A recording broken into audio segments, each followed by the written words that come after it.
Welcome back to the Nerf Report. We have a great show lined up for you this week. First things first, we need to talk about the games you may have missed this week. EA has announced that NCAA college sports games are coming back. Apple's brand new VR headset may have leaked. And finally, PlayStation has filed new patents that could hint at the company's plans post PlayStation 5. All of this and much more on this week's episode of the Nerf Report. Are you listening? Welcome back to the Nerf Report. My name is Bryant, and this has been one of the craziest weeks in the world of video games. I mean, we had Stadia announce the closing of Stadia Games and Entertainment. EA announced that we will be getting a brand new Battlefield game in the fall of 2021. And on top of all of that, we had some really awesome games released this week.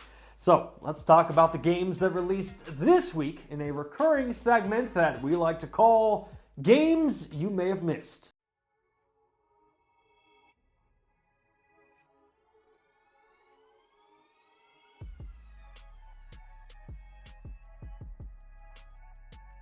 First up today, let's talk about Habroxia 2 from Lilymo Games.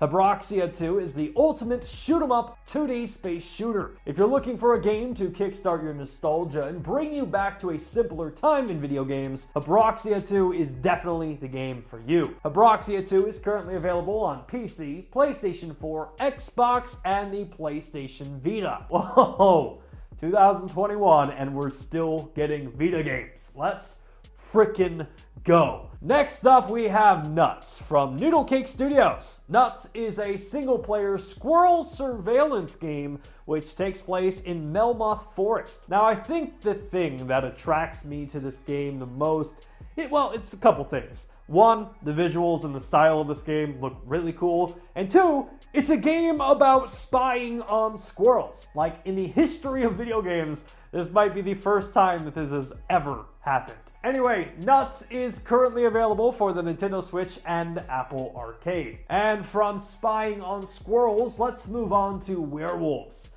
Werewolf the Apocalypse Earthblood from developer Cyanide is a new action RPG based on the tabletop role-playing game Werewolf the Apocalypse. In Earthblood, you will play as an exiled werewolf by the name of Cahal, who is seeking vengeance on the evil oil company Enron, who is destroying the environment. Werewolf the Apocalypse Earthblood is now available for the PlayStation, Xbox, and PC. And our final game for this week is Nioh 2, the complete edition by Team Ninja, which finally released on PC this week. Nioh 2 is an action role-playing game that is awesome. I mean, honestly, enough praise has been said about this game, and if you haven't checked it out, please do. And as we said, Nioh 2, the complete edition, launched this week for PC, but it is also available for Xbox and PlayStation. Next up, let's talk about Apple, whose plans for their upcoming mixed reality headset were leaked this week. According to industry insiders, Apple is working on a new mixed reality headset that will feature eye tracking technology, more than 12 cameras, 8K displays for each eye, LiDAR technology, and the capability to track users' hand gestures. Which, as a fan of virtual reality, I mean, I gotta level with you, all of those words are like word porn and just, I can't get enough of it. But it really does seem like Apple is seeing the success that PlayStation and Facebook's Oculus are having, and they're just looking around and they're like, we want in on that action. However, I do have to admit, one of my biggest concerns about this rumor is probably the cost, as Apple is reportedly targeting a $3,000 price tag just for this VR headset alone. And granted, this is all rumors, and we won't know exactly what Apple is working on for quite a while, as the company is targeting a release window of 2022. But if I'm being honest, judging by the last few years, that price range definitely seems like it fits Apple's MO. We inspired the world with the Apple iPod. We changed the world forever with the Apple iPhone. We were called crazy when we introduced a Mac Pro for $6,000. We were told that a $5,000 32-inch monitor would never sell. We were ostracized for selling a $1,000 monitor mount. But in 2022, we will prove them all wrong again when we launch our brand new mixed reality headset, the Apple Oasis, which will hit the market at the extremely low price of $3,000. Up next, let's talk about Electronic Arts, who caused sports fans around America to celebrate in joy following the announcement that NCAA college sports games are coming back, which is huge, as the last NCAA game to release was NCAA College Football 2013. So for the first time in almost 9 years, we are finally getting college sports games. Now, we probably should point out, one of the reasons these games just vanished was the controversy over the NCAA profiting off of college athletes' names and appearances without giving the athletes their deserved share of the revenue. Because one, it's America, and screwing over the little man is practically written in our Constitution, and two, college kids get free education. So in the eyes of the NCAA, well, playing sports, you're getting paid by getting free college, so shut up and throw that football, kid. Now, the return of NCAA games does raise an interesting question. Obviously, the athletes are getting paid this time, right? Well, that answer is a little more complicated, because in the eyes of the NCAA, the free education is technically payment for playing football and appearing in these video games. However, EA has come up with an excellent workaround in which the new contract allows EA to use stadiums, uniforms, and logos, but not the students' names. So, for example, if you were to play as the University of Texas Longhorns, whose quarterback Sam Ehlinger wears the number 11, we would not be playing as Sam, because in that case, Sam would deserve payment for his likeness being used in the game. Instead, with the new contract between EA and the NCAA, you will not be playing as Sam, you will be playing as number 11, cementing the age-old American belief. You are simply a number. Anybody can be that number, so please don't take it for granted.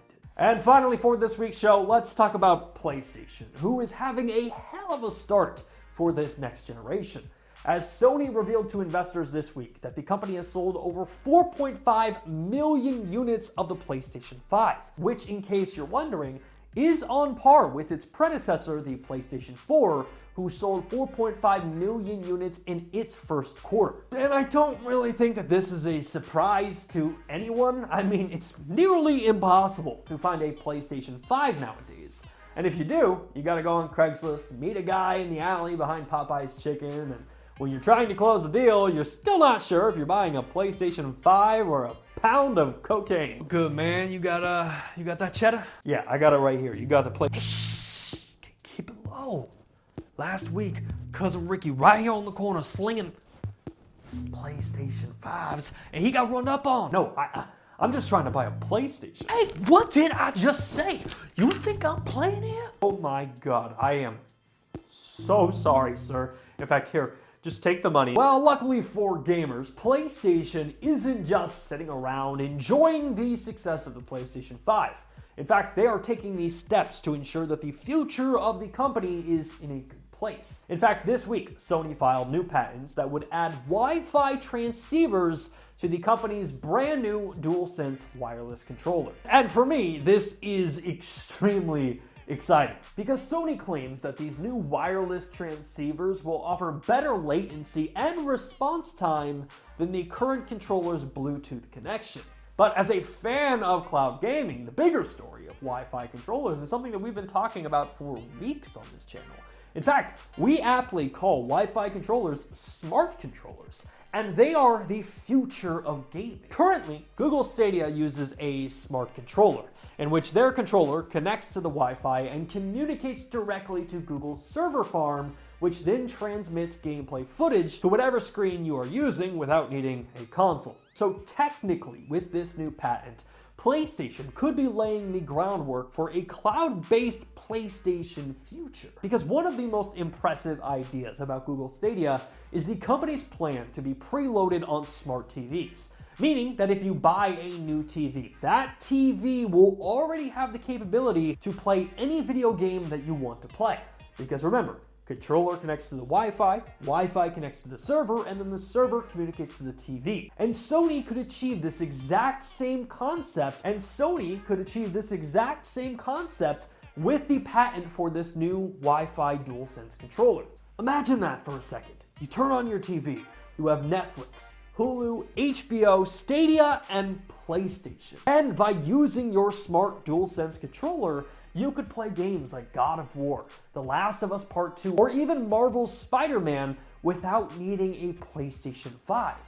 All you need is a controller and a TV. And quite frankly, that is a future that is quickly becoming a reality, especially when services like Google Stadia require an internet connection of 10 megabytes per second to stream video games at 720p. And for 4K, that number goes up to 35 megabytes per second. And ultimately, this could be Sony's plans for post-PlayStation 5. I mean, we're in 2021 and cloud gaming is just getting started.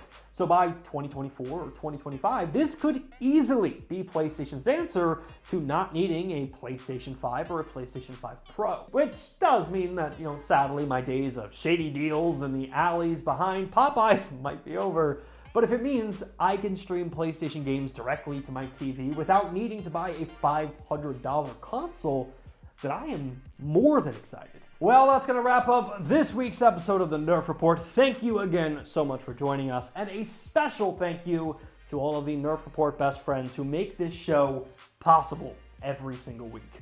Until next time, my name is Brian Chappelle, and this has been the Nerf Report. Hey, thanks again for checking out our channel. If you like what you saw and you want to see more content just like it, which who wouldn't, hit the subscribe button right there. And while you're down there, hit the like button. Maybe even consider becoming a Nerf Report best friend, just like the people listed down below did. In fact, don't you want to see your name there? I know I do.